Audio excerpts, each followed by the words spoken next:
Welcome back to the Marching Arts Utah podcast. I'm here today with Director of Percussion at American Fork High School, Dana Slabaugh. Dana, thank you for joining me today. Thanks for having me. I'm Dana Slabaugh, and I do the percussion here at American Fork. I teach the junior high all the way from 7th grade all the way up to 12th graders. So I teach our percussion students 6 years in a row. Back in the 90s, I did drum corps. I did 5 years total of drum corps, 4 years at the Cavaliers, and then I've also, of course, marched in my high school and my college drumline for a long time too. Went to the University of Kentucky, and then after Kentucky, I taught in Denver for like 14 years and did a couple schools there. I ended up teaching at the Blue Knights with their indoor percussion. I ended up teaching their front ensemble and did that for 2 years.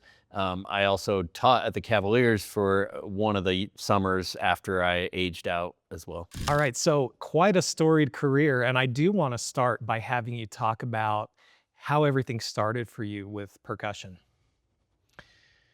Oh, how did it start? I started in percussion in the 6th grade. My sister's boyfriend was a drummer, and he was in the drum line, and I was like, he was my idol, right? And he was like, you should do drumline, and I was like, okay. And so I started doing all the junior high percussion stuff. My junior high director, weirdly enough, would just always put me on snare and like kick the other kids off and be like, put Dana on. And so I started, I think, catching on. Believe it or not, I did all kinds of sports in junior high. Mm-hmm. Like I tried everything all the way through junior high. And I think one of the biggest reasons why I ended up where I did is because I was just way better at drums than I was anything else, right? I mean, I wasn't bad at all these other sports, but like, it became pretty clear that drums was something that I was particularly good at.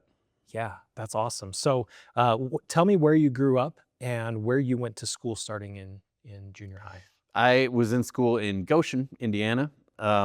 Grew up there, stayed there until, throughout high school, Mm-hmm. and then went to Kentucky, which isn't that far away from where I grew up. It was a 6-hour drive, but all the guys from Cavaliers were doing school at the University of Kentucky, so that's why I ended up going there. So it was a big group of us that would go up to camps, for the weekends and then come back to school. Okay. Can you think of any of your junior high, high school, even elementary school, but any music teacher that played a role in influencing you in music?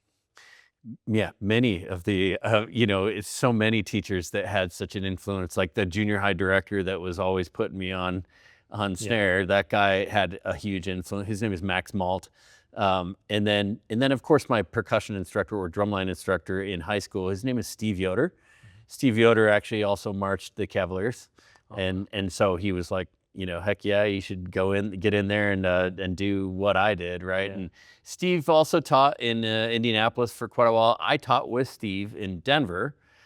Steve would be the reason that I moved out to Denver, really, okay, when I moved out there. Can you talk about the first time you kind of experienced what DCI was, noticed what it was, and thought, oh yeah, that's what I want to do? Yeah, it's a funny question. It all ties together because the boyfriend of my sister was marching drum corps. He marched drum corps at this group, and my whole family went out to see some drum corps in, I think it was 88. Mm-hmm. And I just remember them coming down the road and just like, wow, these drum lines are so good, right? I mean, and then of course, even to the higher level, when I saw the Cavaliers for the first time, just tough, like they're tough, they always had their hats down. I mean, it's a little different these days, but they had the hats on and you couldn't even barely see their eyes, and they're just like looking at you, looking through you. Yeah. You know what I mean? They're tough, and it was fun to watch, and really just so good. Yeah. Did you audition for any other corps, or did you just audition for the Cavaliers? Well, I did a season at the Glassman in 1990. It was in between my sophomore and junior year in high school. Mm-hmm. So I marched when I was very young at the Glassman. And then the year after that, I was not sure that I was going to continue with drum corps. Mm-hmm. And basically kind of like, I didn't want to do drum corps unless I made Cavaliers. And so I tried really pretty, hard to get my chops going and getting everything up and running. And then I went in not thinking, of course, that I would make Cavaliers. There was 118 people trying out for snare, just snare, and and there was only 4 spots really available.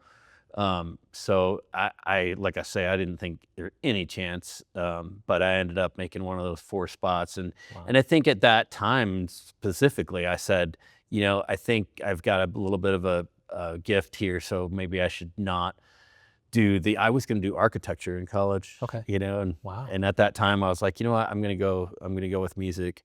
Seems to be something that I, gravitate towards. Yeah. That's interesting. Dennis Slabaugh, the architect. I wonder how that would have gone. That's right. I probably would have been really successful there too. But Yep. it's one of those things where you did so many different things and you just kind of go with, I'm best at this thing. Right. That's awesome. Tell me about what it was like with the Cavaliers those 4 years. It was, to me, like incredibly, it was just so good because I was a little bit not so happy with my time at Glassman. And when I went to Cavaliers, I was like, see, now this is, like really good teaching. It went from like the level of teachers that were in front of me took a huge leap. So it was Brett Kuhn, and some of the people around here know Brett Kuhn, and he was the guy in charge of Cavaliers. But I just remember thinking, man, these guys are really teaching me. They're teaching everything, and they care about you as a person and about the way you're feeling about things, and not just the drumming, but like, did you get a good dinner? You know what I mean? How was dinner? Did you get a good? Are you feeling good about life? These people cared a lot about it, and that goes a long way. So I think that went a long way with my teaching too, where I want to make sure the guys are feeling good about everything. Yeah. Tell me what years you were with the Cavaliers. That's 1992 through 1995. And then we ended up winning in 92 and also then in 95. But I did the 2 years in between also. So you're a 2-time DCI champion with the Cavaliers. Yep. That's awesome. Yep. Can you talk about how you have observed the changes in the evolution of DCI and the drum lines in particular from the time you were on to now?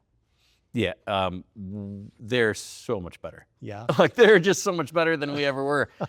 You look back at some of the old lines. I used to look back at the old lines from the 80s when I was marching and thinking that they just keep getting better. Every step of the way, they just get a little bit better. They can play just way, way more notes.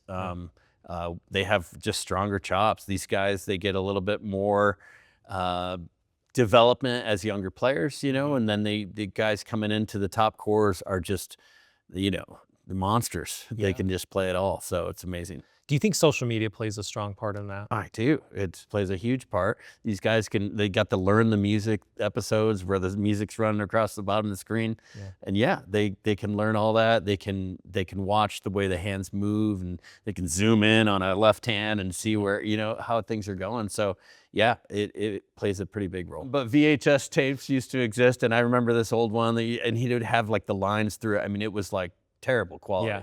I mean, you could barely even make out what the drumline was doing, but like, I'd have videotapes and I'd be running the same tape over and over. Yeah. I mean, it was like a 20-minute clip, and you're just over and over and over. So we had some videos to be watching and some, but I didn't have music. Like, a lot of times I'd be learning their stuff based on what I saw. Right, I'd be figuring it out as I went through it. Right. Which is a good thing too. Yeah. So your time at the University of Kentucky, did you start immediately as a music education major, or what were you doing? I did. I went into music education right away. I had both those 2 teachers that I mentioned that are like my idols, sort of, and they were like, you should do it. You should do it. Yeah. And so I was into music education. Yeah. From the beginning. Yeah. I was not a very good mallet player. But I came in and showed, they knew I was on the Cavaliers drum line. And so I had the snare chops all figured out. But yeah, then I had to work really hard on timpani and mallet playing and making sure that I was keeping up with that kind of stuff too. Yeah. Because unfortunately you can't major in marching snare drum, Right.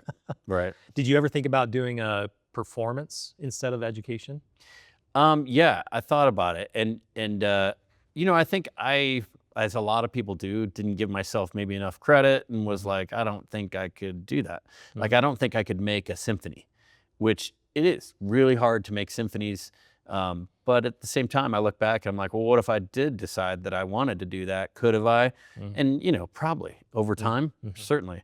It just depends on how much time you want to dedicate towards that, and like maybe it's not for 8 years that you don't make a symphony for a long time. Yeah. But, you know, it could have been a great route. Plus these other guys going out and do the drum lines in DC that are the Army drum line or the Navy drum, the Hellcats, and I don't know if you've heard of these lines, but they're full time, you know, fully paid through the Army and Navy, and those guys have a great gig.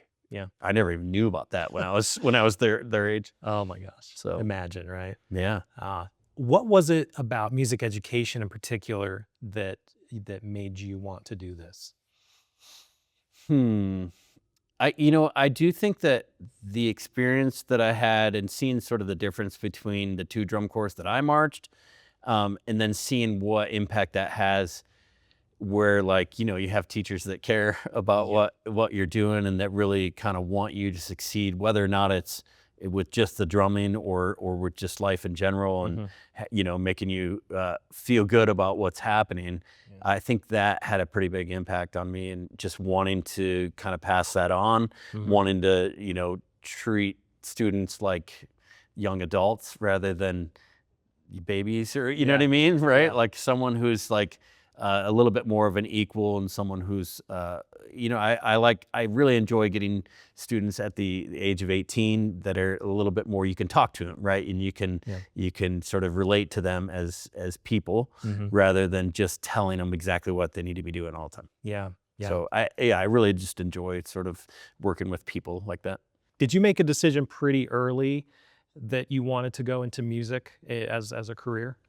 It was right when I made the Cavaliers. Mhm. And in like I said, I think I just decided that someone must be telling me that I need to go this route, because I just beat out 118 other kids trying out for snare. Yeah. And so I think it's my calling, I Mhm. guess, in life. So Yeah. Can you talk about what it's been like with that range, that age range, and teaching from the early beginners to the more advanced students? yeah, I it is a really hard thing, I think, and a lot of teachers are not able to transition their teaching and the way they sort of interact with the students from the young ages to the old ages, Mhm. because it is very different. There's no doubt. When I teach junior high, you have to be a little bit more. It's all about, you know, it, every day's got to be the same. You know, it's got to Mm. be routine, and it's got Mhm. to be, and you do have to sometimes be a little bit more stern with the Mhm. younger kids.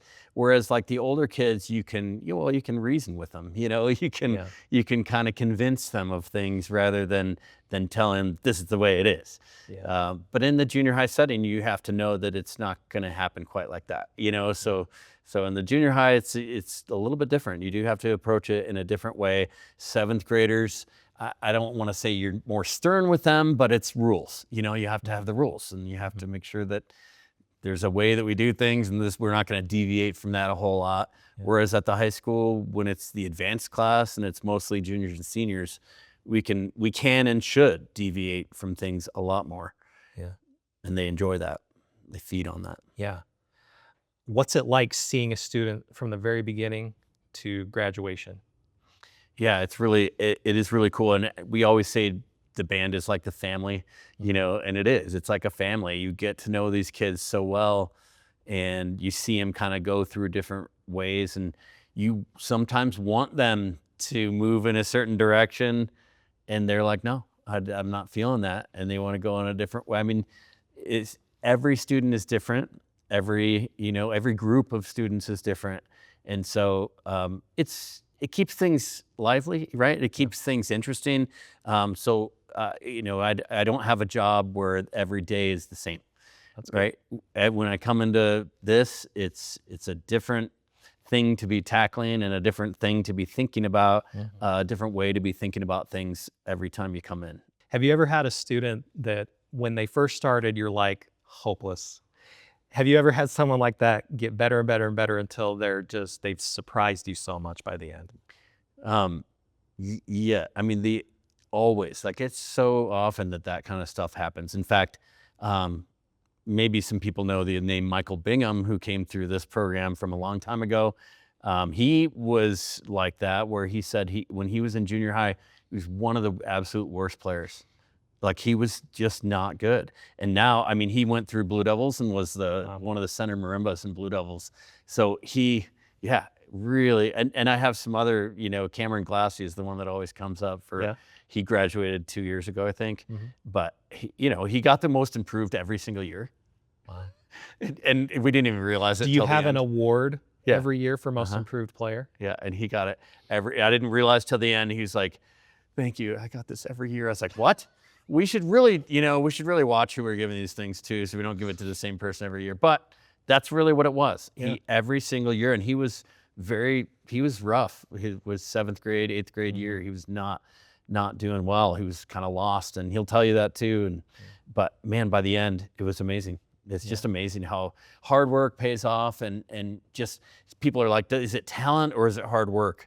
And I mean, certainly the hard work, I think, is more of it. Yep. When you have the combination of both things, that's when it really can go crazy on you. Yeah. But it's the hard work really pays off more than anything. Yeah. So them wanting to be good Right. really overrode Right. maybe the lack of skill or talent. And that's why I say sometimes I'm like, I want you to get good. You've got so much potential. Yeah. If you just practice a little bit more, you'd be the best out of everyone.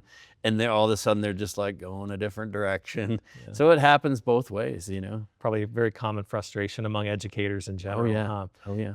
What do you do to help motivate your students without feeling like you're yelling at them or trying to force them to practice? The age-old question of how do you motivate your group is so hard to answer, and it can't be answered in any one way.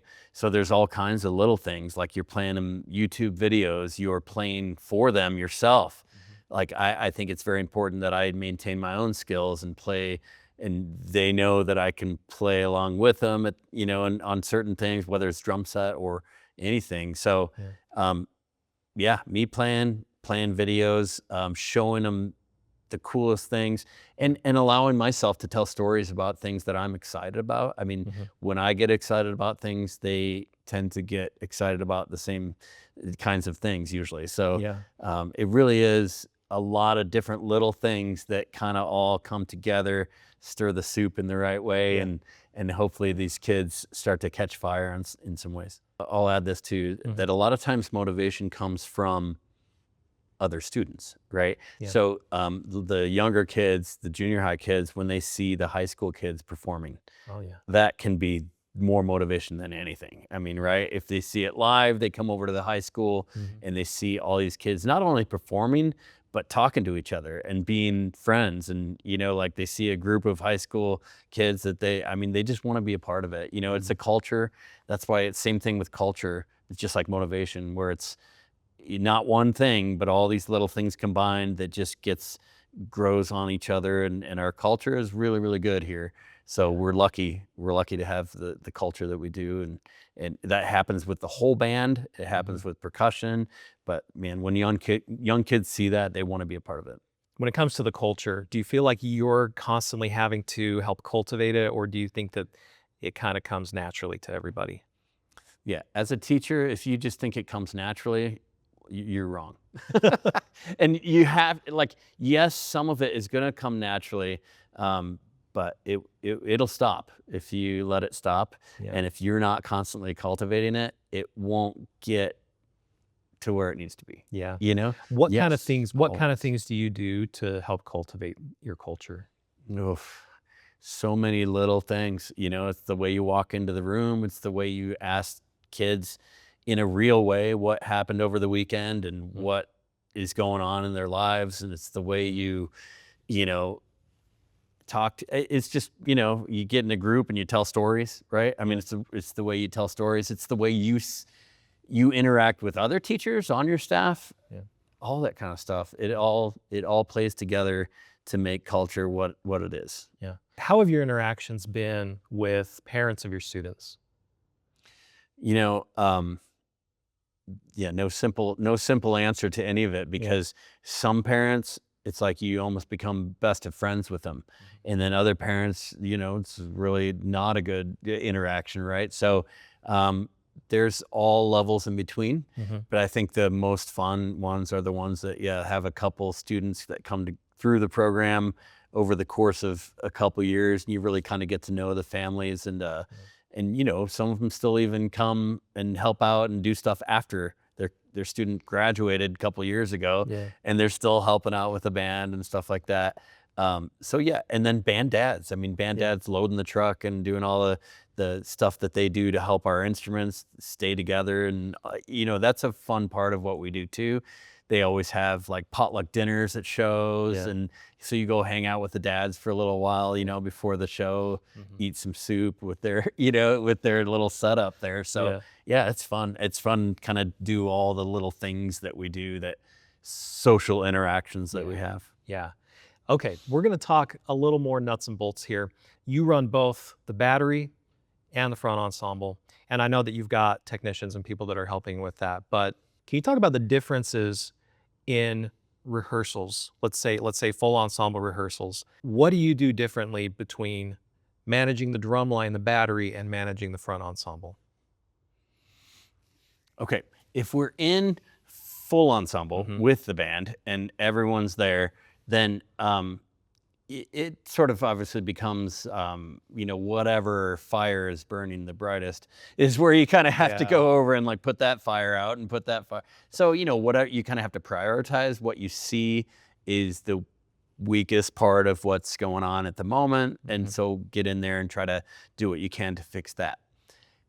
But if you're talking about, me rehearsing with the front ensemble by themselves versus me rehearsing with the battery by themselves, it's it's amazing how different that is. I feel like, and maybe other teachers wouldn't say the same, but it's a very different feel. Mm. And so, you kind of have to be good at both. That's one of those things too, that not all teachers are able to sort of transition between those two things. But the pit just has a different setup with the way they do warm-ups and with the way, Yeah. some people try to have their pit and battery warm up together, Mhm. in smaller programs and stuff like that. I'm certainly glad we don't have to do that, because then you can sort of explore those differences, I think, a little bit more. The front ensemble just, loves to, I mean, they can rep things a little bit more because they just have a little bit more time on music, Yeah. whereas battery may not be able to rep things quite as much. And, you know, but it's just a different style of rehearsal, I think, Yeah. Um, at this point in the season in the summer, before band camp and during band camp, just everything pre-competition, um, where do you find you're spending the most time? Uh, would you say it's more on the battery or more on front ensemble?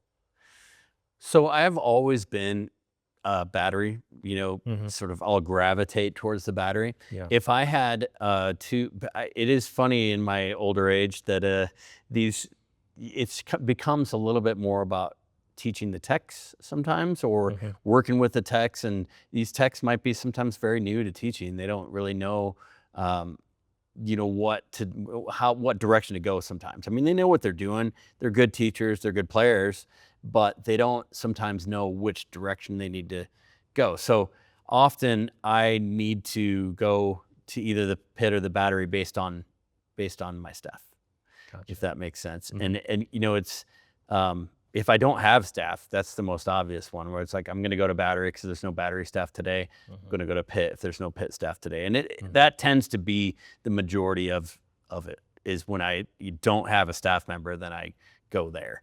Yeah. But if I've got two staff members, then I can kind of pick and choose. And Mhm. yeah, I do. You can ask the pit players; they'll be like, "Yeah, you always go to the battery." Yeah. So, yeah, But, that's your thing. That's right. where you're strongest, Yep. you know? Okay, we're joined now by senior center snare Tennyson Anderson. Thank you so much for joining us here. Dana, I'd love for you to introduce Tennyson. Tell us why he's the best. Well, this is Tennyson. He's been marching snare drum here now for This is his 4th year, which is pretty amazing. Not that many people make the snare line as a freshman, and that's a really cool thing. He is center snare this year, so he's tapping. Also section leader. He's been in the All-State band. Fantastic leader for us. So yeah, he's the tall guy that you see when you see the line. Yeah. Man, how tall are you? 6'7". How many times a day do you get asked that? Well, I mean, in the summer, not many because there's no school, but probably about 5 times. Oh, man. You never get tired of it, right? Oh, I do. Oh, man. So, Tennyson, tell me how your whole music journey started out.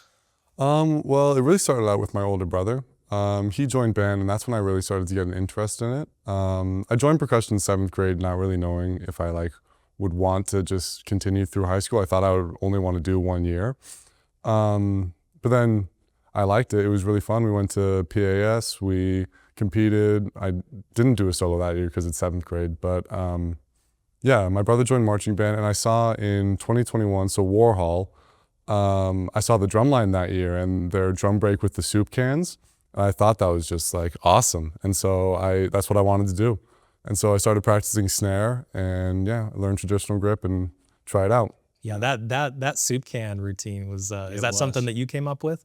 It was a collaboration for sure. So I came up with some of it, and other people, obviously, they made those. The dads did a great job making those props, and and we had to put a metal plate on it to make them sound cool, and it was fun though. Yeah, it was good. Awesome. But that kind of got you thinking, oh man, I want to do that. Have they done anything that has come to that level for you? I mean, there's been some really cool features for drumline. I'm thinking of 2024, last year too, and this year has some really cool parts as well, but I don't think we've quite reached the soup can drum solo yet. But yeah. But when you have something that inspires you as a child, that's really the highest thing up there. So it's good that it got you doing it. When you auditioned for snare as a freshman, what were you thinking? I mean, all the seniors and juniors, they kind of told the freshmen and anyone trying out, the odds of freshmen and sophomores making snare is pretty low. Most seniors and juniors will take the spot just because more experience, more practice. And so I didn't really expect to make snare, but I still worked for it. I remember I would wake up before junior high, and for 30 minutes before school every day, I would just be drumming. It would annoy my mom a lot because it's 6:30 in the morning, but I would just practice all the time and just play anything, and yeah, every day until auditions came. Yeah. And then how did you feel during your audition? Do you feel like you did well? Real nervous. I felt like I actually wasn't doing very good. Because as a freshman trying out with all these high schoolers that I don't know, it was kind of nerve-wracking. I kept making mistakes and messing up like anyone does. Yeah, and I didn't really know what to think of where that would get me, but... Do you remember the moment you found out that you made the snare line? Absolutely. I was sitting on my couch while my family was just watching a show. I don't remember what. But that day I'd been checking the website just over and over again, waiting for results to come out. And finally, when it did, I stood up and I was screaming for a solid 10 minutes. I was so excited. During the summer so far, what have been some of your responsibilities as center snare that you haven't had to do before? I've definitely had to be more involved in what everyone is doing. The past few years, while just on the snare line, I would practice my part, make sure I am doing what I can for it. But as center snare, I'm responsible for what everyone else is doing. And so I need to be talking to them about what they need to bring to rehearsal, about what they need to be prepared for, how much they need to be learning and practicing, along with meetings and extra practice on my own time. But that's really it, yeah. Yeah. How do you feel you're handling everything being the guy on the snare line? I feel like I'm doing all right. I'm still making mistakes, but I am trying to learn.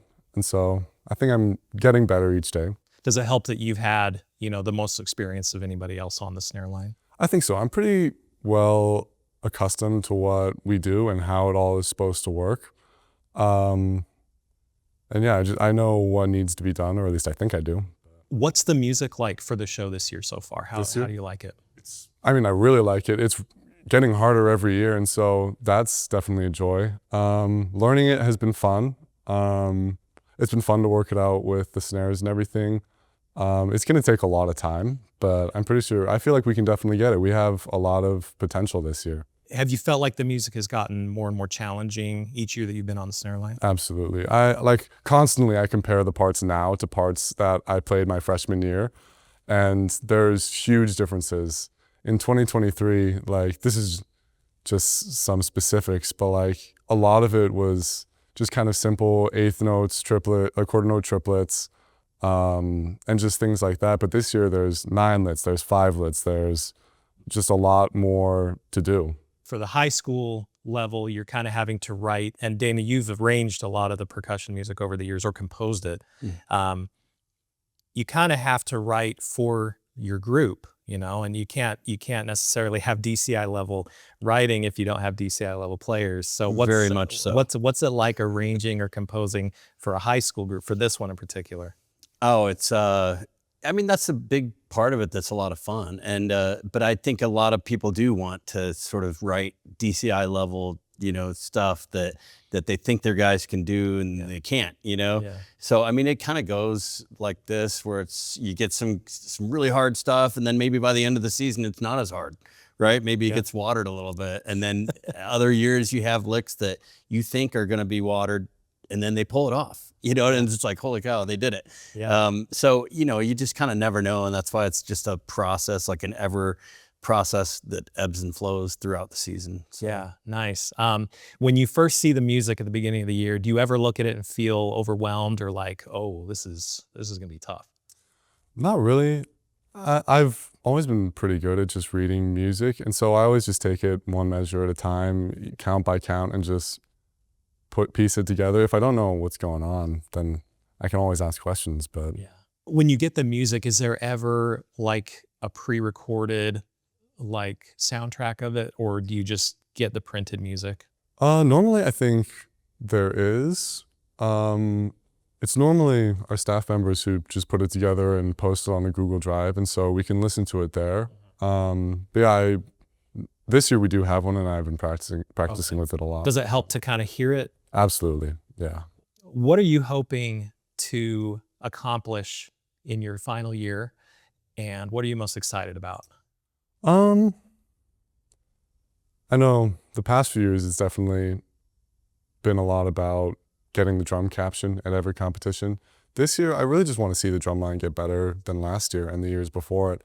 I'm hoping to make finals in Indy, but we'll see. It's not just up to the drum line, but we definitely playing a part in it. And so, yeah, I hope to see the drum line be the best that they can do. Yeah.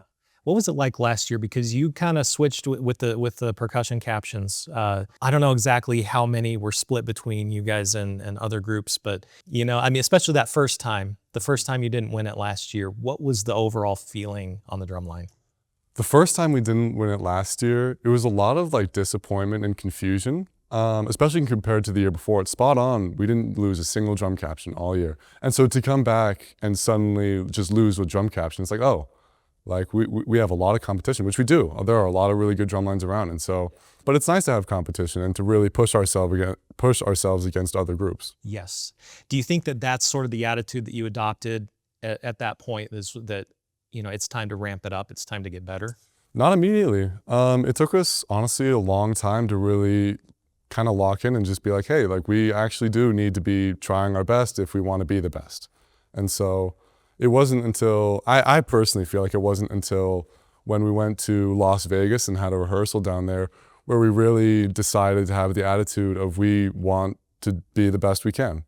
And we got phenomenally better in just a few weeks. You're the section leader of the snare line, right? As center snare, are you also sort of like the main section leader of the whole drum line? So that's always been my impression. Okay. So as the leader of the drum line as a whole, yeah. Okay. Yeah, there you go. As the leader of the drum line as a whole, how are you going to motivate everybody to kind of stay at the top level? That's something I've been trying to think about a lot because I've seen it done a couple different ways through the past few years. I've seen center snares who like force us to, and they will really get honest about not practicing and what we're supposed to be doing and when. And then there's also been center snares who have been a lot more, not lazy or lax, but just like a lot more chill about like, hey, like I understand that this is difficult. I understand that we're already putting in a lot of time, but it needs to be a little more. And so I've been trying to go about it in probably the more gentle ways, I think. of just trying to communicate that we're all in it together and trying to be the best. Yeah. That's your personality, right? You're more of a laid back, quiet, humble type of person in general. And so how do you think that your leadership style will fit into your personality? I think in some ways it will be not easy, but I guess useful for me. But I also know that it will probably push me as a person as well, because I'm sure there will be times in this season where I will have to be a little more hard on them and just say, hey, this has to get done. There's no more delaying, no more procrastinating. It has to just get done here and now. And so I think it'll push me as a person to just be different. But what is it like working with Mr. Slabaugh, and how has he helped to kind of make you a better percussionist and a better person? He's really awesome. He's an amazing director. Yeah, ever since 7th grade, like he helps with anything and everything that comes to percussion. I found that like any question I have about it is really always answered. There's always things that I'm learning, whether it's in class or outside of it at band. Yeah, I learn a lot from him and have learned a lot in the past 6 years. Awesome. Dana, why did you end up going with Tennyson this year as center snare? Oof. It was a really tough decision. In fact, it was between Matthew Streeter and Tennyson, and it was tempo control maybe a little bit, and just like both of which would have been a fantastic. We're lucky that we have a year this year, especially, that we could have had 2 players that would have been center. Yeah. So it's a tough decision to make. Yeah. And it's just like little nuances where it's like, yeah, I just felt Tennyson's been really solid and just doing the right thing all the time, and just has really good looking hands and good playing, good always in time, always clean, and good sound quality and all that. So yeah. Are you also looking at personality and presence as far as his interactions with the other people on the drum line? Certainly, it's kind of like 2 different things. Where like one decision is sort of who's the center snare, and that's all a musical thing. Mm-hmm. And then the second thing is who's section leader. Mm-hmm. And section leader has a little bit more to do with that sort of personality and sort of leadership traits. Yeah. So yeah, Tennyson does a great job with both things, and so that's why he's both things. All right. Have you ever had it where one's a center snare and someone else is a section leader? Yeah, and we have it this year where Matthew Streeter is section leader, but he's not center snare. You can't have 2 people tapping on the snare line. So we've also had it in the past too, where it's like a center snare section leader, and then someone in the tenor line who is also section leader too. Oh, gotcha. So, okay. But you're still friends with Matthew Streeter, right? I like to think so. I mean, he's coming up next, so let's hope so. Yeah. Tennyson, thank you so much for joining us. It's great to hear about your music career, and we're looking forward to seeing what you do this year. Thank you. Okay, we're joined now by senior drumline section leader Matthew Streeter. Thank you so much for joining us, Matthew. Thanks for having me. Yeah. So Dana, I'm going to have you introduce Matt and tell us a little bit about him. Well, this is Matthew Streeter. He's done 3 years now. This is his 3rd year on snare. He was in the drum line. Were you in the drum line before that? Yeah. Yeah. Bass drum. Yeah, bass drum his freshman year. Which bass did you play? First bass. First bass. Mm-hmm. Okay. So 4-year drum line. He's pretty amazing. He went out for center snare this year. It was between him and Tennyson. Those guys were both pretty incredible players and both very capable of leading the drum line. With Matthew, we just know that he has like all the, skills to be this sort of leader of the drum line in a personality kind of way. And he's just amazing. So we're lucky to have these guys with us. Awesome. So Matthew, tell us about how your music career got started. Okay. So when I was a kid, my parents started me on piano lessons with my grandma, actually.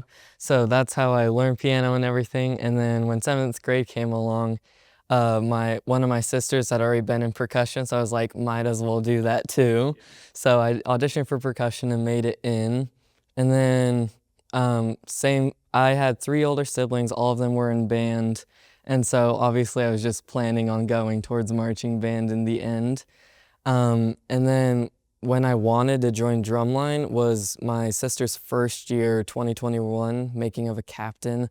Whenever I watched her show, I was just always more intrigued by the drumline than anything else on the field. And she was on the She was front ensemble, right? Yeah. Yes. Yeah.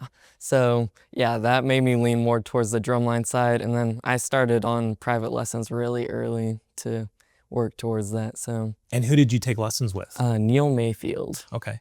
And were you taking lessons like on any specific instrument at the time? It was usually just for snare. Yeah, we made our way towards like the traditional grip and stuff. So were you doing marching percussion with him? Or? Yeah, Okay. marching percussion. Okay. Mhm. Wow. So the year that you saw and you kind of first noticed the drum line, was there anything about the drum line? What was it that drew you to be interested in them? Well, I knew one, it was in the percussion field of things. Yeah. And I don't know if at the time what I was thinking, but I always liked the visual aspect with the playing aspect. I always thought that was a really cool combination. So Yeah. Yeah. When you auditioned for the drum line, or you were a freshman when you auditioned, how did that audition go? Did you audition for a certain instrument?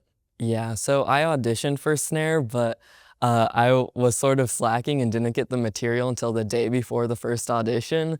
So I was sort of behind in that sense, which obviously didn't help me at all in the audition. So I think it was the second or third audition, I got swapped over to bass and started learning that stuff. So.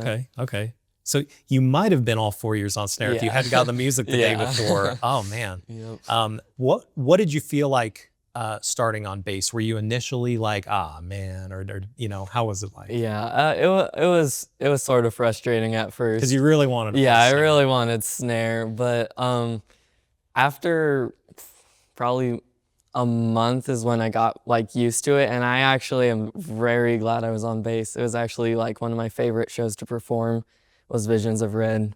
Yeah. So I was very happy to be on bass after that. What was it about playing bass that you're so happy that you did it?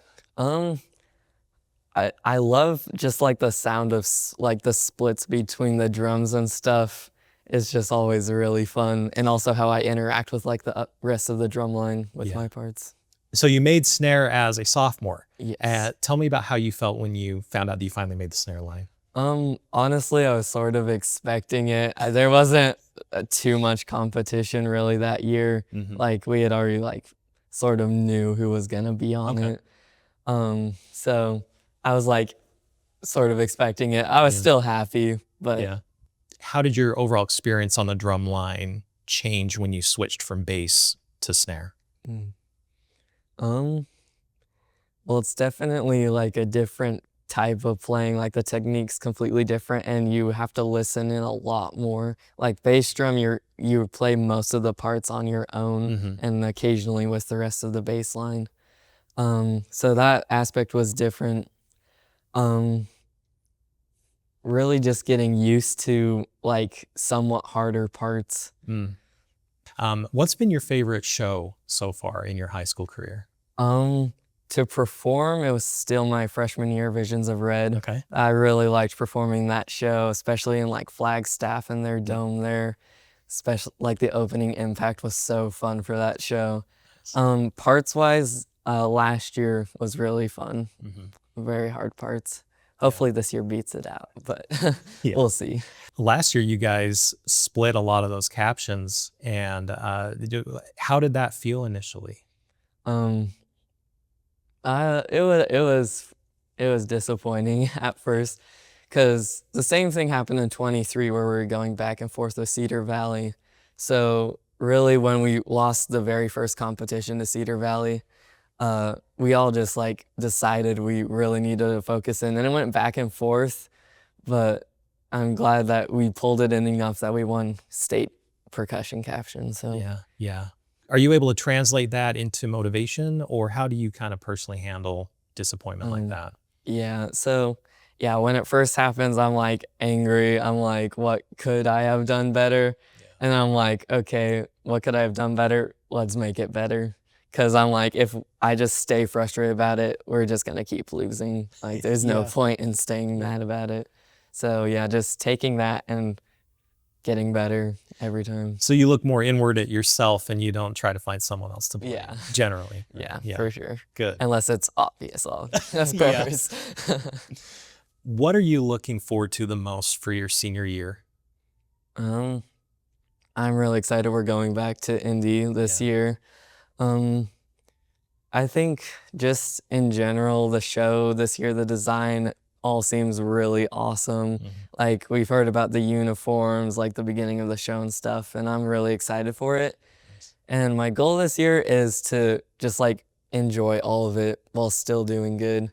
Because I remember last time we went to Indy, I wasn't the happiest after like our finals run, and I just want to be satisfied with what I put into it. So. Yeah. What specifically would you like to see improvement on with the drum line this year? Well, I already saw improvement in the first couple rehearsals, but like last year, it was really hard for everyone to pay attention, not mess around, and thus our playing was like really bad. But this year, it was like immediately better. Like I feel like the talking went down. People are actually like wanting to perform well. Partially, my guess is because we lost percussion quite a few times last year. Yeah. And they realize we got to work for it now. Yeah. So. No more complacency, right? Yeah. Yeah. Dana, tell me why Matthew is the section leader this year on the drum line. Well, really, I mean, these guys, they've got the heart and soul. You know what I mean? They just they want it. They want to be great. You can hear from the way he's talking and stuff that it's like they want to be good. They're not even like out to win. They're just out to be the best that they can be, which is pretty amazing, which is what we always kind of try to get them to do. But they're always looking for the right way to do things and the right kind of, the right heart and soul behind what they do. So they're in it for the right reasons. And I think that's pretty amazing. You were teaching Matthew from the time he was in 7th grade. Tell me how he's kind of evolved to the point that he's at now. What was he like as a 7th grader? Yeah, well, he was pretty amazing as a 7th grader as well. I think, it's hard to look back and I can't even remember like who was the best of the 7th graders that year and stuff like that. But I know he was always one of our top players, and because he can play mallets really well. All these guys, they can play mallets and drum stuff like equally as well. So, I mean, I do think that what we just kind of hit on is it's funny that like John Miller would always say, you're always trying out for section leader, like at all times. I mean, you really are. And it's like, you look back at the 7th grade year, the 8th grade year, and I mean, these guys are always doing the right thing, and you can tell that it's ingrained in them to do good stuff, whether or not it's exactly what path they want to be going down, or if it's the path that I need them to go down at the time, right? Yeah. But they'll kind of do whatever's needed, and so that, like I say, just a good character, Yeah.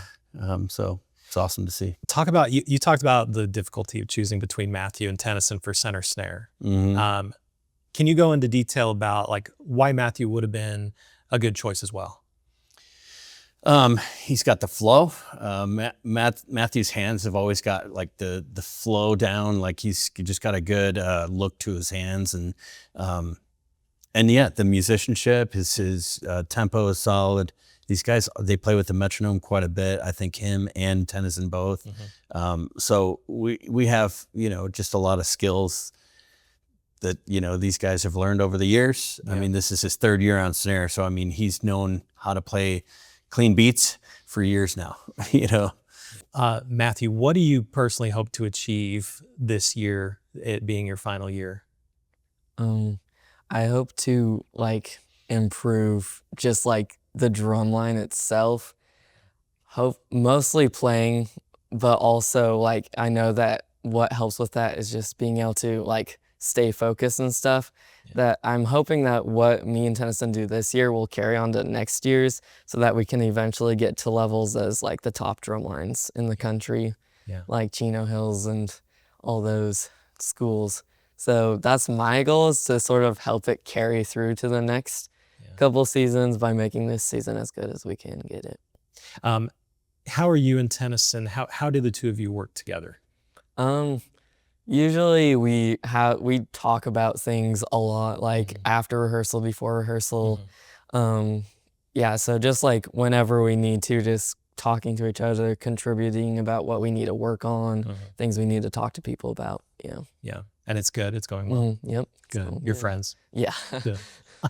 Are there any, besides Dana, of course, are there any influential teachers that you've had in music that you want to talk about? I mean, all of our techs have been amazing. They all teach like different techniques and everything, but like all of those help you like find like the perfect balance of all those things. But overall, Neil Mayfield, like my private lessons teacher, he helped a lot. Like with snare, like I wouldn't know how to play traditional grip without Neil at all. And then one year I was actually going for quads, so I got to learn how to play quads, which was really fun. So yeah, I feel like he's been one of the big factors in my journey. Awesome. Now talk a little bit about Mr. Slabaugh. How has it been having him as kind of your constant teacher throughout your high school career? It's been really nice that you're able to like start in 7th grade with him and then like make your way all the way through high school with him as well, because it helps you be able to like know how he teaches, like be able to become friends with him and everything.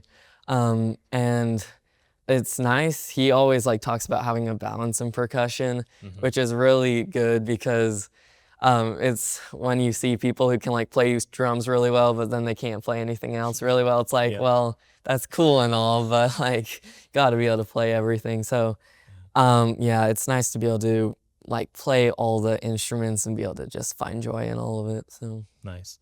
What are your plans after high school? At first I was going to go for drum corps, but money-wise, it's not exactly, and time-wise, it takes up a lot of time.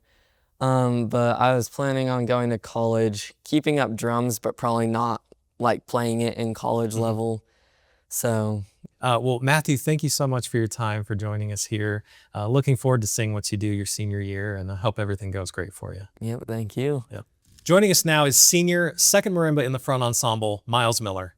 Myles, thank you so much for joining us today. Thank you. Dana, I'm going to have you start by introducing Myles. Tell us why he's so great. Well, this is Myles. He's now a senior and has been playing marimba for a couple years. Is this year number 3 or 2? Number 2. Just number 2. But he's been moving up the ranks very quickly and is now just splitting center with our section leader. And, so pretty amazing marimba player. 2nd or 3rd place in the state of Utah last year with this marimba solo, playing like really hard keikowabe type, grade 5 or 6 type solo. Wow. So pretty amazing. Wow. Myles, how did your music career start? Well, I started in junior high. I actually didn't go to American Fork Junior High. I lived in Cedar Hills, so I went to Mountain Ridge Junior High, so I didn't have Dana for the start. Okay. But I actually started on 2 instruments. I was in percussion class, and then I also played euphonium. Okay. So, yeah, I did that for a while, and then up to high school, still playing percussion and euphonium until this year. So I dropped euphonium just so I could focus on percussion for my last year. Nice. What was it about percussion that made you decide, I'm going to stick with this? Honestly, it's kind of funny, but my whole family has played like trumpet and brass instruments. So I just kind of wanted to be different. And like my brother was pestering me like, oh, you got to march baritone and marching band. So I was like, I'm just going to do percussion then. So just sort of a, I can't think of the word. Retaliation. Rebellion. Rebellion. Oh, that's funny. When you first auditioned in marching band, did you have a specific instrument that you wanted to play? I really just wanted to make it on any keyboard. Didn't really matter. I didn't really know anything or much about front ensemble. So I was just wanting to go down keyboard, and then I was on vibraphone, so it worked out. Okay. What's it like switching in the front ensemble and marching band? What's it like switching from vibraphone to then playing marimba? There's actually a lot of differences. The main one I felt was just how, honestly, the mallets are a lot harder on marimba. They make your hands a lot more ripped up. And let's hold your hands up. Yeah, so here we have a really bad callus, and I put hand tape around to try to stop my hands from bleeding or getting really bad. But oh man, is that kind of a regular thing every season? Yeah, you'll see everyone have hand tapes, and yeah. Does that ever, do your hands ever fully get used to the friction from the mallets? Yeah, they do after a while once your calluses start to develop more. Like near the end of the season, usually it's a lot better, but the start or after breaks usually are really rough. What do you love the most about playing marimba? One of my favorite parts is definitely playing with people. Yeah. Like whether during marching band or doing marimba, like quartets with my friends, it's just really fun being able to play with them. Yeah, the front ensemble stuff looks so intense. When you first see the music at the beginning of the year for marching band, what's your process of kind of processing the music, learning the music? I usually like to take it chunks at a time. I'm a little bit different than most people in that I like to memorize it really quickly, because then it makes it a lot easier to just start working on dynamics, and it makes mistakes a lot harder to make when you know exactly what you're doing at all times. So I like going to memorize it as fast as possible. Yeah. But you also have to be careful with that. You don't want to memorize too fast because you don't want to learn anything wrong and then have to relearn it. So I kind of just slowly memorize piece by piece until you can put it all together. Yeah. What's something about playing in the front ensemble that most people probably don't know about? I think people don't realize how like mentally taxing playing can be. Like we're playing the same warm up for hours at a time, and it's so easy to zone out and realize, or to zone out and lose focus. So it definitely takes a lot of mental work, and that's kind of the trade-off for not having to march and doing all this physical stuff the rest of the band is doing. We have much harder music, and it just takes a lot more mental energy than I think most people realize. Yeah. I will say that people don't realize like the logistical things that they have to go through. And that goes down to like changing mallets and having two sets of good mallets and not just ones that are falling apart, but like, you know, and then they have cymbals that they have to make sure they're on there just right and they're not crooked. And, you know, I mean, just speakers, they're in charge of different speakers, and I get all mad at them for not putting the speaker in the right spot. And I mean, they have so many logistics that band people just don't have. And so I think that's one of the biggest differences. Not to mention, of course, moving all that stuff from inside to outside every single day without cracking a cymbal, for example. Or a spine. Or a leg. Or a leg. Yeah. That's right. How has it been having Myles in the front ensemble over the last, you've been in the front ensemble the whole time you've been in high school, is that right?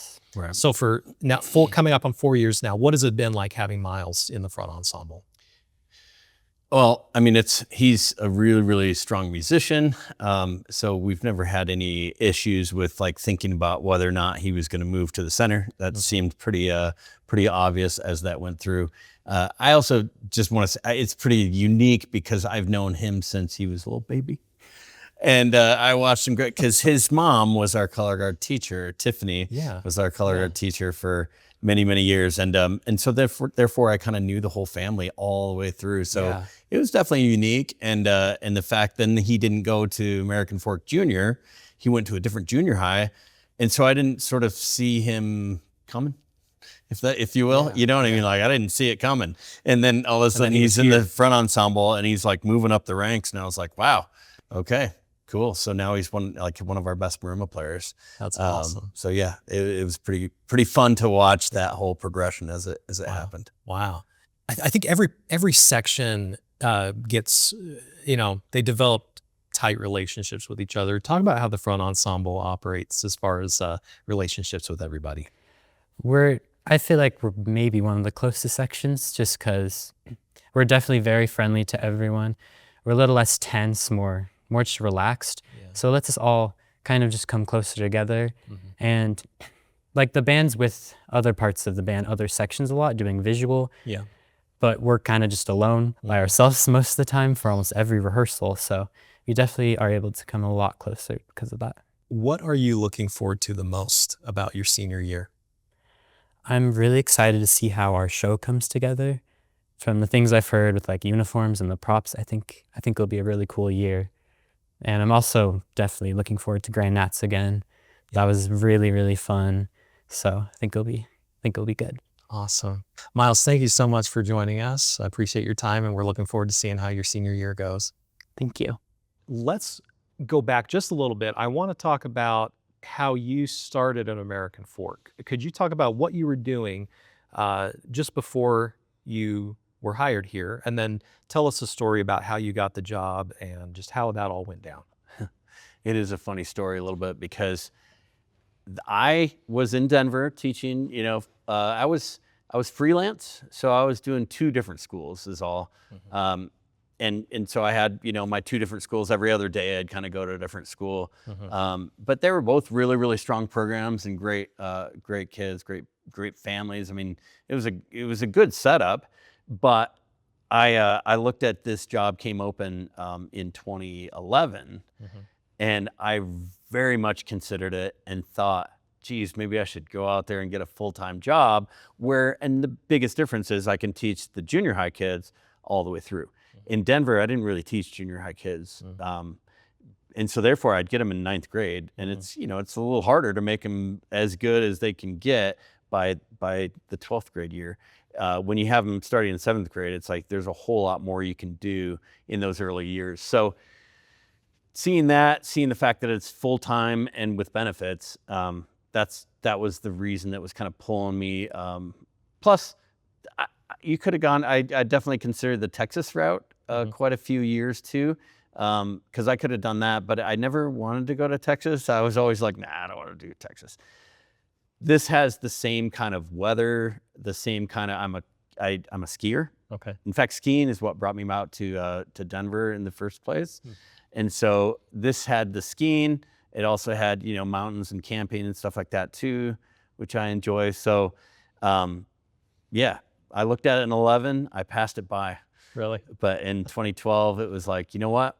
Okay, I'm gonna do this. So it came open again in Yes, 2012. it came open 2 years in a row. Okay. And that was this director that was here for 1 year, and John Miller was not. They didn't get along, I think. Okay. So yeah, they opened it again, and on the second time through, I was like, and I was even late to the interview that time. Really? I was like one of the last ones to call him and be like, all right, I'm going to interview, or I'm going to apply, I should say. Yeah. So, yeah. Wow. Did you know about the American Fork program when you were in Denver? I did not. And a lot of people say, it's like, how in the world did you not? But I had not really heard about the American Fork program a whole lot, which is, a little bit surprising. But on the national scene, yeah, they'd been to Grand Nationals a few times, I guess, 3 times by that point. Maybe 3 times, 4 times. yeah, I guess so. So, but still, But they hadn't made finals, which is, the once in 95, but yeah, but between Right. 95 and in 95, I was still in college and still doing that thing. So I wasn't really aware of the high school scene. Yeah. And then in, the 09 and 08 years that they went, I was only watching the people that made finals, gotcha. which is a lot of people do, which is amazing the amount of difference it is for us after making finals 2 years ago that people now, all of a sudden, we're on their radar. I mean, people like me who would only sit there and watch the top 12 and that's it. So if they had been there, you're watching, you probably would have heard about him at that point. Yep. Did you know anything about John Miller at the time? Nope. Okay. So it was all new. You were just you were drawn to it because of the full time and the benefits and being able to teach from a younger age. Yeah, and it was interesting too, the phone call that I got from John Miller. Yeah. Because I could have easily at that point, I was on the fence a little bit anyway. And if you've ever talked to John, you know that he's a talker and he's a smooth talker a little bit, like he's very good and made me feel very comfortable about things and very, very much like this is a guy I could work with. Yeah. So that was a conversation that made me feel like, okay, I might actually make this move. Yeah. When you came here and met John for the first time, for example, how was that and how was it kind of sliding into that new role where nobody really knew who you were yet? Yeah, it's a little bit different to come into a place and as they say, there's 2 instructors that did 1 year each in between, and both of them sort of got fired right away. So I think a lot of people were like, "So, are you worried about getting fired?" And it's like, well, maybe, but yeah, I mean, it was fun to kind of get into a new program. I remember walking into here the first time I walked into here. I saw a picture of the band with red pants on. And, it's even at the time, I mean, that was a long time ago, it was 2012, but even at the time, if they would have had red pants, I was like, I don't know if I can do this. Because it was just so out of date. Like they had white shoes maybe and red pants. So out of date. I was like, do they still do flanks too? And flanks is a thing from, you know, marching bands of like college level and military style? flanks and Yep. things like this. And Or not to marching band. mention John Miller's like, let's go to M&M rehearsal. And I was like, I'm sorry, M&M, is that marching and maneuvering? That's right. And so it there were was? some old school things when I Interesting. first came, and I was like, can we not call it M&M? And he's like, what are we gonna call it? I was like, how about we call it visual? That's interesting. Good point.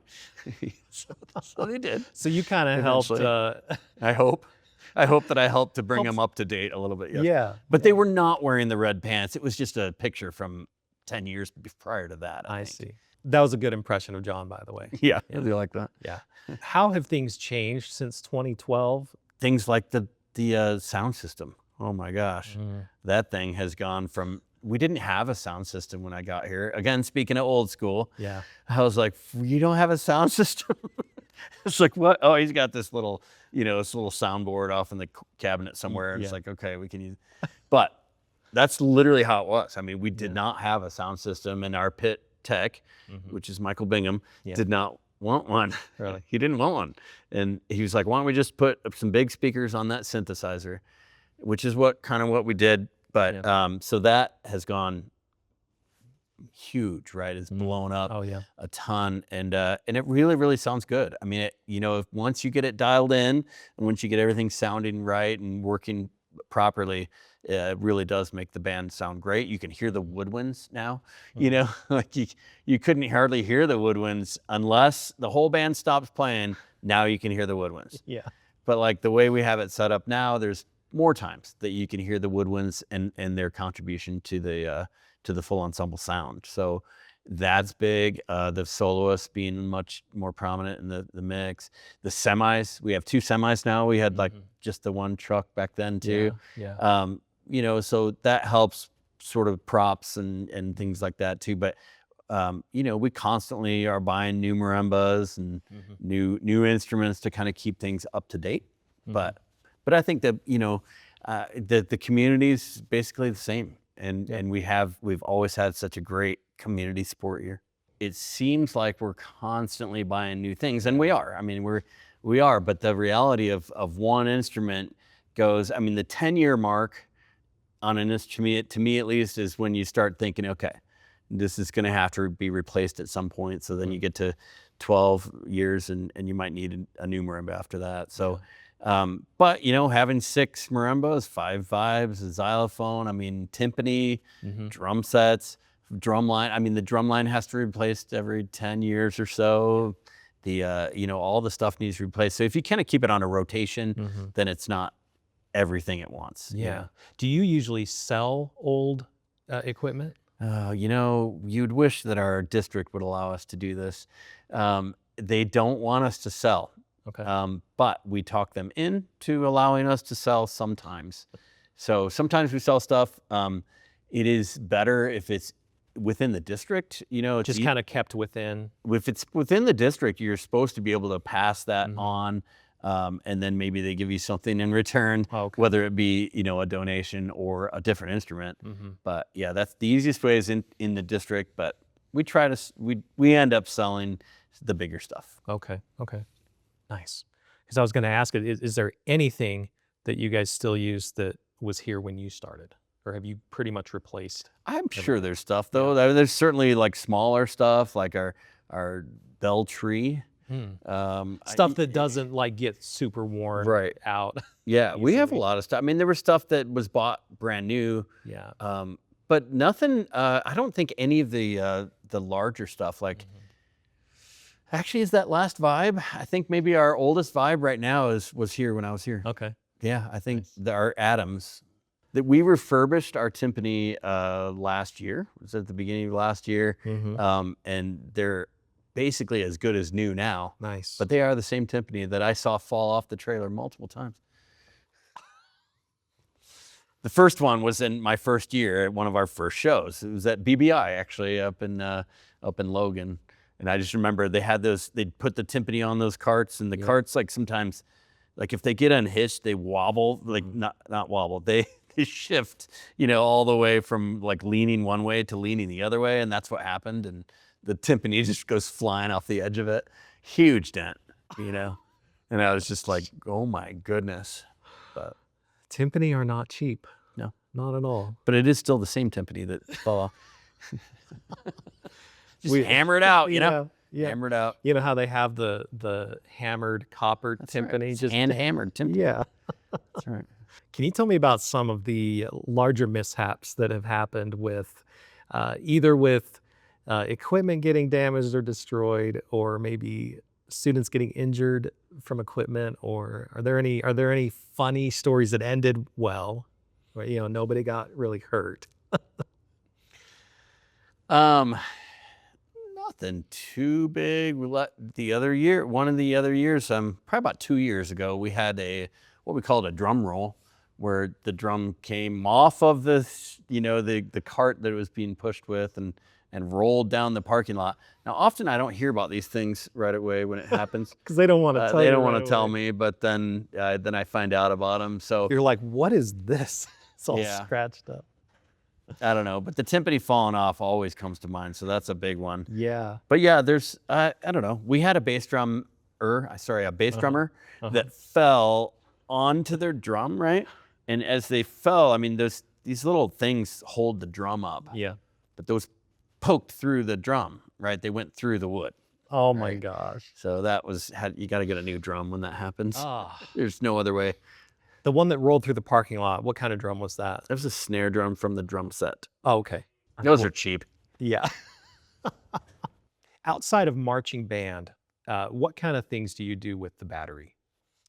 The battery around here, at least, and I hear in a lot of other cities, they like to bring them into corporate events, and they like to have them hype up the crowd, right? Okay. So we often get gigs from corporate people. And Collar, they do the shirts that you might have heard of. They sponsor our football team too. Okay. But they had us in for a big event, and it's like kind of a high-end. These are high-end events where people are all dressed up and stuff, and we're the drum line that comes in and just plays like our cadence or whatever we decide to play that day, and kind of get things amped up, and get people excited about what's going on. So it is a fun thing. People like to have drum lines in. Yeah. We do it quite a bit. You guys opened for a session of Congress or That's something right. up We at did the state opening capitol? session for Congress at the Capitol, so the kids all got to come in and see the Capitol building with their drums on. Yeah. And I was like, "Are we sure we want to put the kids like in between the senators?" And the Utah senators were sitting. I was like, "Bring your earplugs," and they did. Some of them really did. And the kids just jammed out right there on the Capitol in the Capitol in the chamber. In the chamber. Yeah. Wow. It was awesome. Can you talk about the music arranging and the composing that you have done for the American Fork Drumline for their marching band shows? Yeah, I did. I wrote the not front ensemble. I wrote the battery for most of my years from when I started here in 2012 until 2024. Okay. I guess. And then 25 and 6 is Colin McNutt. So Colin is literally the best of the best. Nice. And so it's been pretty awesome to have him as a part of not only our design team and writing the drumline beats, but in with the kids, and the kids kind of feeding off his energy and kind of stuff like that. Yeah. But yeah, previous to that, I wrote all the battery books, and it's fun. You get to know the show really, really well when you do that. So I have kind of missed that a little bit over the last couple of years here, but yeah, it's fun to write the beats for the show and kind of, have a part of that. Oh yeah. And luckily I was able to write the parts for the show that made nationals. Yeah. So That made finals. Yeah. Yeah.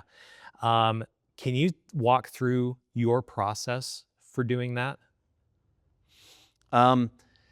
So I start by, as most people do, I listen a lot, right? So I get the file from whoever writes the wind arrangements of the show, and you listen to that over and over and over, and tons, and then you start listening to smaller sections of it, and then you start, drumming along with it, maybe just free form drumming, whatever I feel like drumming, and then starting to lock into, okay, now this is where they need to come in, and this is where they need to be featured a little bit more, and this is where they got to fit right in with the winds and that whole thing. So yeah, it's kind of a slow, for me, it's a very slow process.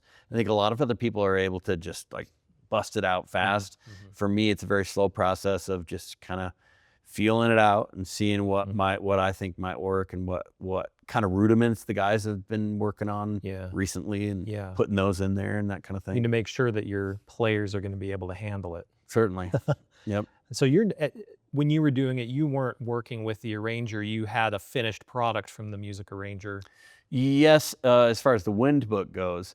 However, there was John Meehan back in that time, and so I'd be working with the front ensemble, whoever's doing that. I'd have to, because that would be a separate composer or an arranger. And they would, so I'd be on the phone with them sometimes, or we'd be like sending a file. Like, I wrote this section, now I'll send it to you.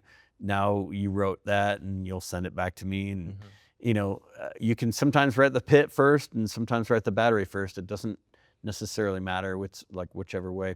John Meehan, we'd send it to him also, and he would go over it and be like, well, I don't like this part as much, and can we thin it out here, or like take out a section or whatever.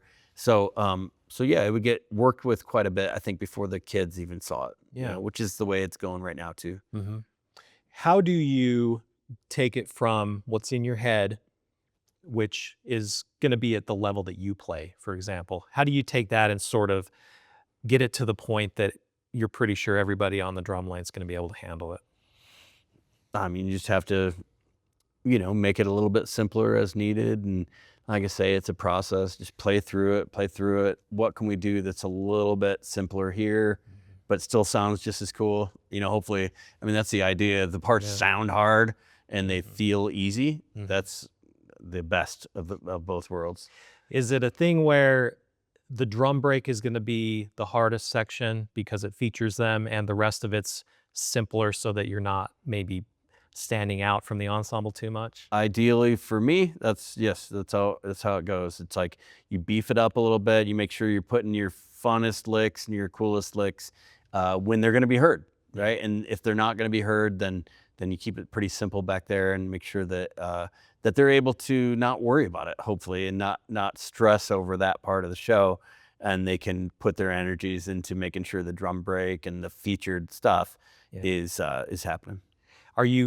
Were you constantly having to revise the battery music, as the year went through, or and if so, like, where do you typically catch these problem areas? Is it during a full ensemble rehearsal where you're like, oh, I'm hearing it differently now than I was in our drum line, in our battery rehearsal?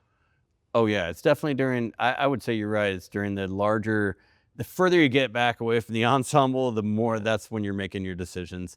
And I think then even one step further is when you go to a show and you see it at the show with the uniforms on, and you're under the big lights, and you kind of think about, okay, what impact is this having on all the people that are watching right now? So all that stuff. So I think it does play. That's why it's so important to be able to get a bunch of shows out before you get to the end of the season. Because to see it really under the big lights and in front of other people, I think is a big thing where you can make some of those decisions. I had the privilege of standing next to you at Lucas Oil Stadium in 2024 when American Fork did their semifinal run. You were very locked in, and obviously, there's several factors. It's your music being played on the biggest stage, and I just want to know what you were experiencing in that moment. I think when we go to a performance, it's a very similar thing to what the students experience, and I try to keep it that way, right? Like, I want to feel it in the same way that they're feeling it. You're going out on that stage. I'm trying to like put myself in their shoes in a way, because what's it feel like to go out there and play this show? So I'm not trying to compare it to like 10 years ago or any other year. I'm trying to kind of stay in the moment. You know what I mean? You got to stay in the moment and feel what's going on and what they're feeling. And are they coming out confident today, or are they feeling a little bit nervous, or, you know, are they excited? So all those little, trying to feel what where the kids are at, I think is a pretty important aspect of what we do. At any point, were you analyzing what the battery was doing or what the front ensemble was doing, or were you kind of just trying to soak everything in? Oh man, you try. You know, it's, for me at least, it's a really hard skill to soak everything in. I try, like, that's one of those skills that I've worked on my whole life, and you know, I'm 10,000 times better at it than I ever used to be. But now I do try to soak it all in a little bit more. But yeah, I get very focused on what the battery's doing and exactly where which triplet roll they hit better than the other ones and that kind of thing. And then which marimba run came off nice and clear, and it came off with the musicality that we were hoping for, and that kind of thing. So yeah, I get very, very particular, and I love to come up with after the show, talk to the battery about, okay, this section didn't hit quite as well, but this section was like on fire, you know? And so I like to make sure that I know exactly what they're doing in each section. Yeah. Did you get a chance to go up and talk to your students after that semifinals performance? Yeah. How were they feeling afterward? They're feeling good. I think they're always, you know, it depends on who you talk to, right? Because each student has their own take on how it all went. So I like to try to talk to some of the seniors who have a good perspective on what, but they felt good about it. I mean, they knew it was good. You know, they know by that point in the season, they know where they're at, and they know that they had a really, really good run. I mean, they did. So that's awesome. But it was funny. We were talking to Matthew Streeter earlier today, and he was talking about how he didn't think the finals run was that good. And I was like, what? It wasn't. I didn't talk to Matthew Streeter after finals you know, when we made finals was extremely good. They played so well, and I thought I don't know what I thought. I thought they'd be nervous, I guess, maybe, or something, but they played so well. They played far better than they've ever played. Well, that finals one, they know it's their last show. Yeah. And they're all just having fun. Yeah, they're not, you know, obviously, you know, it could affect the final standings, but they've accomplished their big goal, which was to get there, you know? Yep. So I think you told me once in an interview that they kind of just let go. They felt a lot more free to just enjoy the moment. The stress was gone, and so they played so well because of that. So it was cool. Yeah. Okay, let's talk about 2026. Can you tell me what you're focusing on right now with the front ensemble as well as with the battery?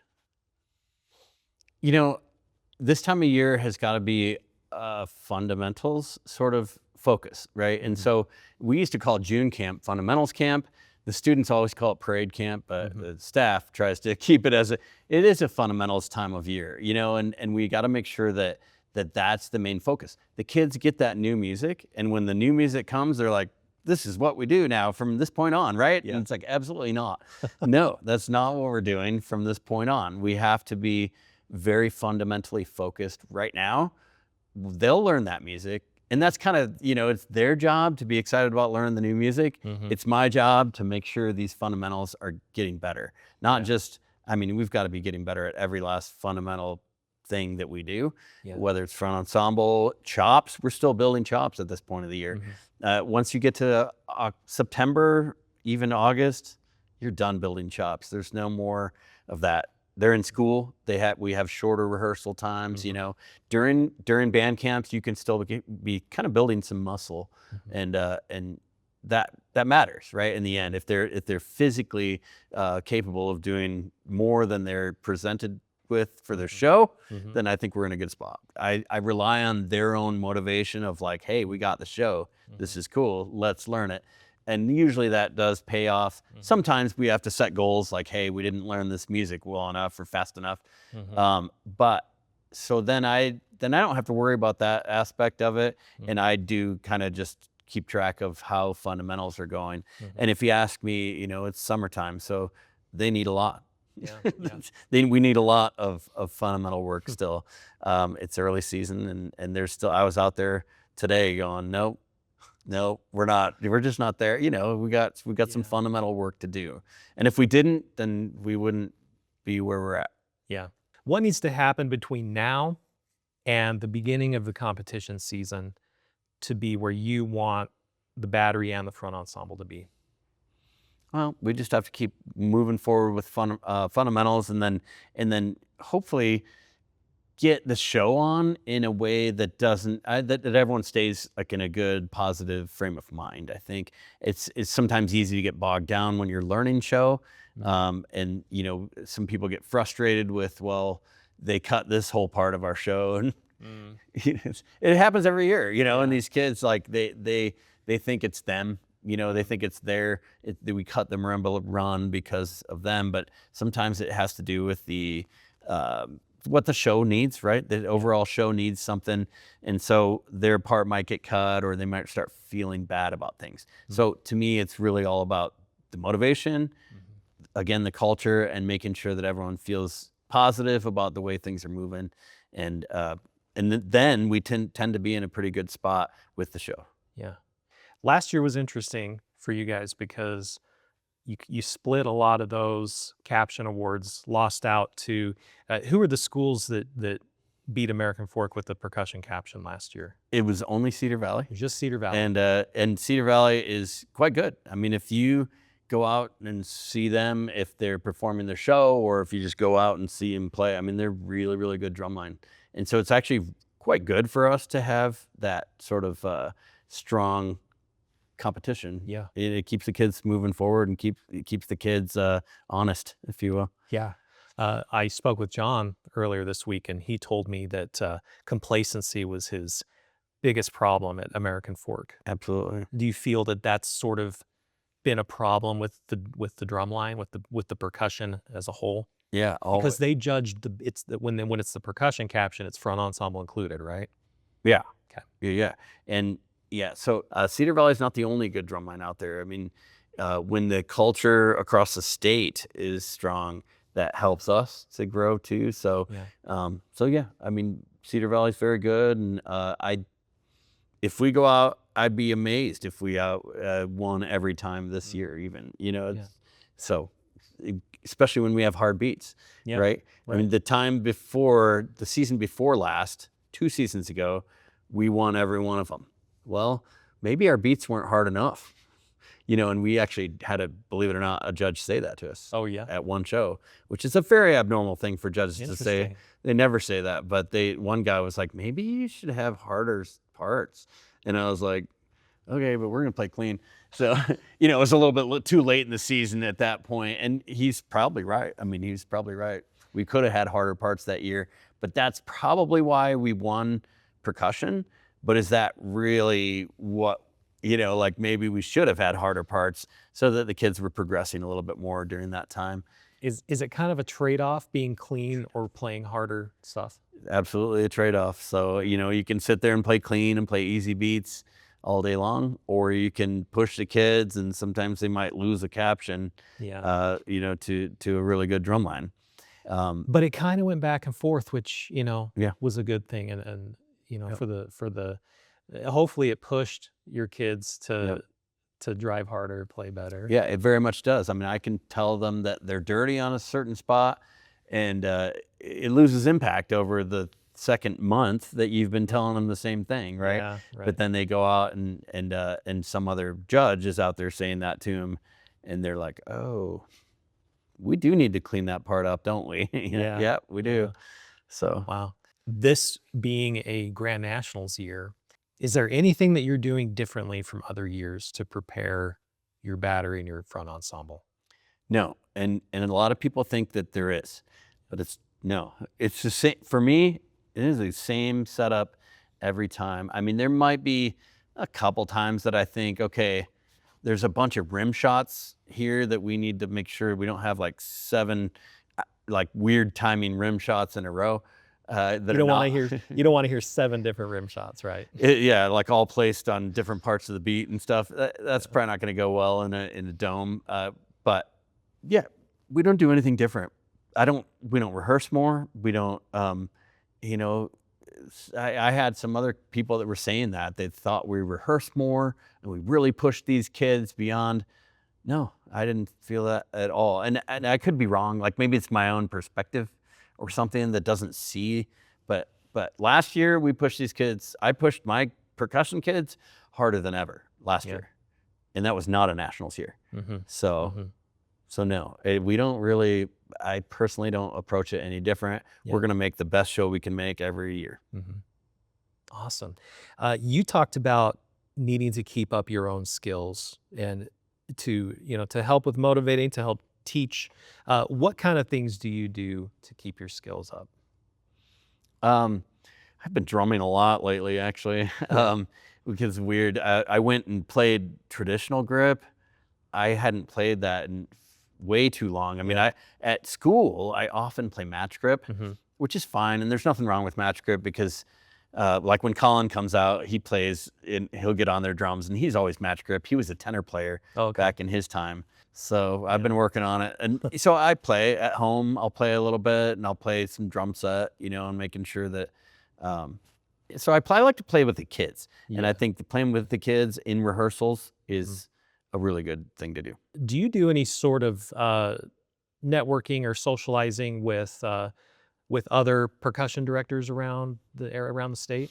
Yeah, I love it. I love trying to do that and getting together with other people that are doing drum lines. But everyone's busy, so it's not like we don't do a whole lot of that. Yeah. But I do love to get together and kind of figure out what people are feeling and where they're at this this season or whatever. Yeah, and then when you see them at competitions and stuff too, right?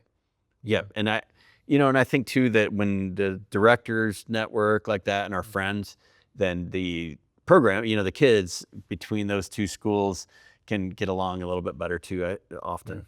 Do you know if your drumline students and front ensemble students are friends with others at other schools? Yeah, not a whole lot, not like close friends, but they are, and they do know each other. Yeah. A lot of times they know each other from All-State. All-State is one way that they kind of get to know each other. They do rehearsals with that actual other percussionist from another school and stuff. So yeah, they know each other. They like to exchange gifts at shows. Like the pumpkin that goes back and forth. Sometimes there's a pumpkin that goes from our pit to like Westlake, or I can't remember who it is, but it goes to all the pits: Riverton, Westlake, Cedar Valley, Sky Ridge. I think they all kind of pass around gifts. Okay. Are there any other interesting rituals that that the percussion students do? Yeah, I don't know. It's always the pit kids, because the pit, I don't know why, they're just like the nicest kids, right? They're so nice. And yeah, so they're always like, we brought muffins or cupcakes or whatever. I mean, they bring gifts to each other all the time. And but that's, I think, all I can think of as far as rituals. Okay. Has it been difficult to recruit percussion students at American Fork? No. We've always had a lot of kids that, a lot of auditions for the 7th grade incoming percussion. So we're very blessed like that. I mean, piano is a big part of the community around here. In fact, it's even on the American Fork welcome sign. There's a little piano on there.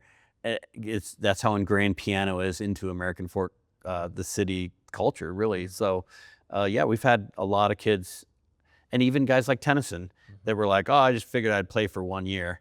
That's what he said in his interview today. And sure enough, maybe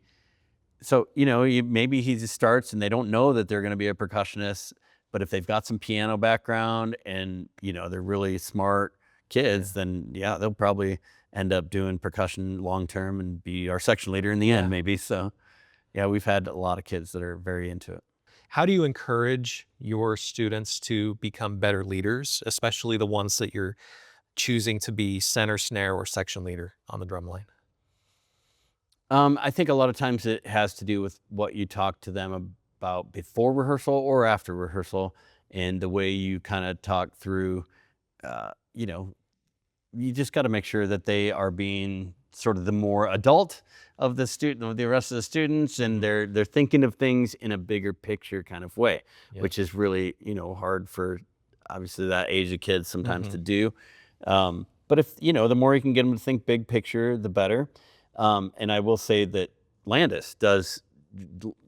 Landis does all kinds of leadership stuff with them, and he has really pushed for that over the past 4 or 5 years where that leadership aspect of American Fork has gotten better and better and better, to the point that, yeah, I mean, that I feel like they are in good hands to a certain extent. I mean, they go into those meetings with all the other leaders, and there's just so many good kids around here that have sort of mature mentalities that it's an awesome thing. Joel comes, we have that whole leadership camp. Joel Denton comes in, he comes in and talks to the kids, and it's like, yeah, it's amazing how much they learn from him and from some of the other leadership activities that they do. How's the relationship, the working and the personal relationship between you and Mr. Landis? Yeah, we have a fun time, you know, like, and I think too that if you're not having fun, you're not doing it right, you know, and so you kind of have to have some fun with what you do, and him and I like to have a little fun sometimes, and outside of, you know, like we'll go camping sometimes a little bit too, but Peter Bates gets on that podium, and it's like, sometimes I'm like, we have to focus, people. Yeah. You know, like because we're having fun. So, you know, but again, if you rehearse as much as we do, you can't do it unless you're having fun. So yeah, you were here for John Miller's retirement and Nate Seaman's taking over, and then Nate Seaman's leaving and Mr. Landis taking over. Can you, what were those transitions like? Because you and several other staff members kind of remained the constants here at American Fork. Yeah. No, I mean, they were pretty smooth transitions. I think, yeah, the fact that the color guard staff and the percussion staff stayed the same really, really helped us a couple of those years in particular, where things were getting a little bit more loose, but the color guard and percussion was really strong. And so that helped us. But yeah, those guys were just quality teachers and quality individuals. And so they would listen. You know, like they're not going to go completely on their own. They would listen to Ellis and Dean. They would listen to me about the way we've kind of done it in the past, and like this works, so let's do it. You know, and they would do that. So they weren't unrealistic individuals. Which, if we got an unrealistic individual in here, I would have been sad about that. But so I'm glad we had really smart people. Yeah. So you've been here. This is your 15th year, right? Yeah. Wow. I mean, 15 years anywhere is quite an accomplishment. Where do you see your career going from this point? I am really happy where I'm at. You know, I've got a house here in American Fork, and so I'm really happy doing what I do, and you know, I think it's probably going to stay doing what I do for a little while longer. I can't retire for a while, so you know, I'm probably going to stay the course. That's the plan. Maybe we'll be celebrating your 30 years at American Fork someday, right, when you retire, and give you a big send-off. Who knows? Yeah. But what would your advice be for a percussion student that wants to take it to the next level, whether that's doing drum corps or majoring in music as a percussionist or a music educator? What would your advice be for them? The most important thing they have to do is they got to find something that's fun for them. I mean, if it's fun for them, that's when you practicing. I hate even calling it practicing. It should be drumming. You know what I mean? Like I'm drumming for fun. I'm hanging out and I'm playing with. So you got to have. Typically, they got to have a friend that they play with, and that they, you know, enjoy playing with. I mean, if you think of it as practicing, it's almost always gonna phase away. And if you think of it as I'm having fun and I'm just drumming and I'm just playing along with a song maybe, or I'm playing along with my favorite drumline YouTube video or whatever. I mean, if it's fun for you, that's when it works. Dana, it's been a pleasure talking to you. Thank you so much for your time. And thanks for having me. Yeah, your insights just, I love talking to you every time I get a chance. So thank you for tuning into the Marching Arts Utah podcast. We'll see you in the next episode.